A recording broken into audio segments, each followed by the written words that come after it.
Уважаемые военнослужащие, уважаемые друзья, представители зарубежных государств, к сожалению, 21 век стал не только временем прорыва информационных технологий, не только инновационных шагов воплощения новых решений, направленных на повышение качества жизни человека.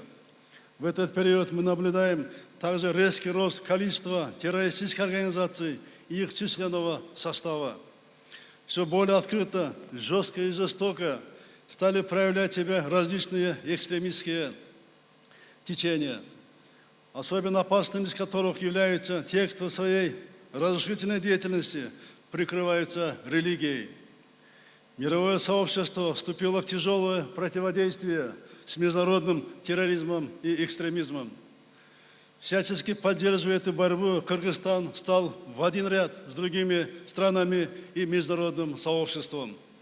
Наше участие в Организации Объединенных Наций, членство и председательство в таких интеграционных объединениях, как ШОС и ОДКБ, повышает потенциал государства в устранении различных угроз. Пользуясь возможностью, выражаю слова благодарности представителям стран-партнеров и международных организаций, которые оказывают нам большую помощь. Ваша помощь повышает потенциал, улучшает техническую и военную оснащенность нашей армии и пограничной службы.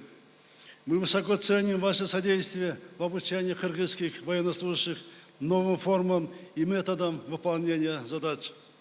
Огромный вклад в укрепление наших силовых структур, а значит и безопасность региона внесли Российская Федерация, Китайская Народная Республика и Европейский Союз.